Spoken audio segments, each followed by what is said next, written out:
when I was running to serve you for the first time 4 years ago, I told you I was going to be laser focused on bringing jobs and opportunity back to Leavenworth. That's what I've been doing for the last 3 years in the legislature.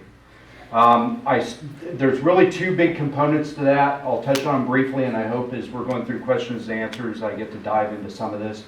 But it's about creating the jobs here, but it's also about the people that are here and getting more people here to work in those jobs.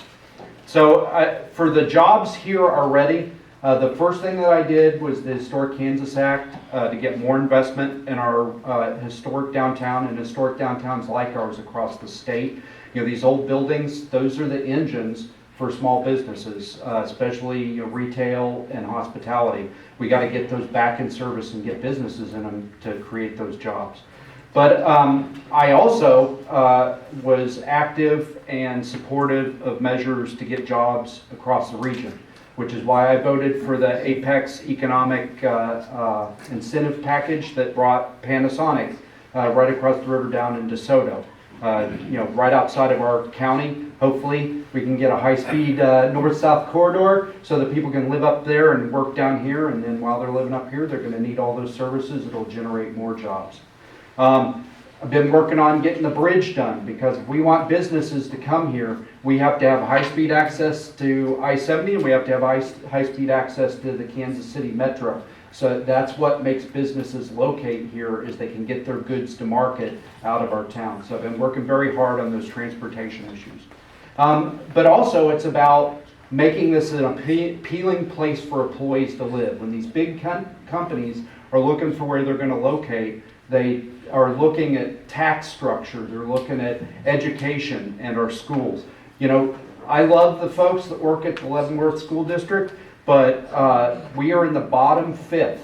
Our school ranks in the bottom 5th, our school district, in math and in reading. We got to get those numbers up, and that means, first of all, fully funding. I voted for every education spending bill that's come before us. I didn't like everything in them, but I think our education needs to be fully funded.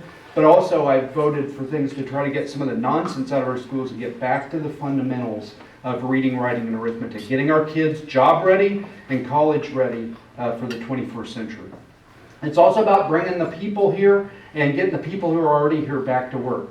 We have across the state, we have a huge workforce participation problem, the worst it's been in 40 years. A lot of people did not come back from COVID and go back to work. We got to get those folks off the sidelines and back into jobs. And so I've been looking at the initiatives that have been coming before the legislature to get those folks back to work. But I also want more people to come here. We got Fort Leavenworth every year.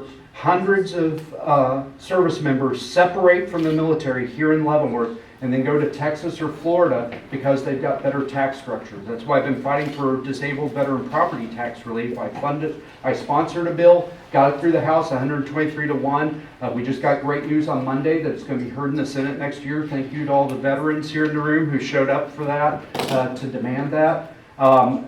And so getting those people to stay here instead of going to those other states.